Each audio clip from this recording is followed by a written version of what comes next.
let's start with the headline number, 8.3 million, more than was forecast. How big a deal is this?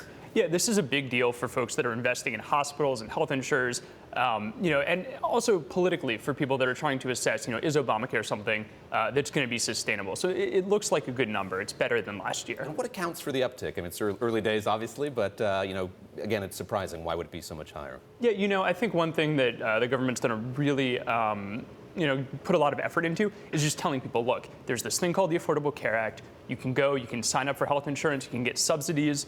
A lot of people can sign up for policies that cost somewhere between $75 and $100 a month, putting that figure out there. So just really making people aware of the law and also telling them they can afford it.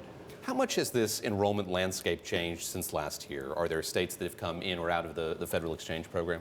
So there's one additional state in this data, and it's important to note this is just data for the 38 states that use healthcare.gov, so it doesn't include, California, New York, Minnesota, Maryland, places like that. So one additional state, Hawaii, is included in this data this year. I'm curious here just about the political significance of this. You mentioned there is a degree of that as well. We're heading into the election in 2016. This is something that is brought up by candidates in both parties. We do have President Obama leaving the White House. Are the Democrats taking up this mantle? Is it very important for them to showcase the effectiveness or the success of the Affordable Care Act? Well, absolutely. I mean, Hillary Clinton certainly is very interested in health care. Bernie Sanders as well. And you've had, Marco Rubio, for instance, talking about how he's undercut Obamacare. So, bragging about trying to take down the law. So I think this is going to continue to be a really important political issue. How has this process played out this year versus last year? I remember seeing Sylvia Matthews-Burwell, the Secretary of Health and Human Services, saying that the enrollment period was going to be extended ostensibly because of demand. Are we seeing that? I mean, have we seen difficulties that we've seen in the past, people trying to sign up for insurance? Well, thinking back a few years, in the first year, things went poorly, right? You had the website crashing, not a good year. This year, much, much smoother.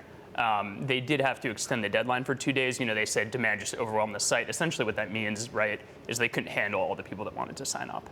And just going back to that, I remember the sort of structural reform that happened after that catastrophic first year. They were going to bring in somebody to just oversee the marketplace, somebody who is more skilled in the technological side of things. Has that all worked out well?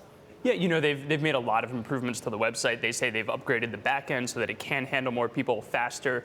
They've also put things in for consumers, so telling people, these are the prescription drugs that are covered. They're rolling out some features that'll let people see, is your doctor included or the hospital that you like to go to.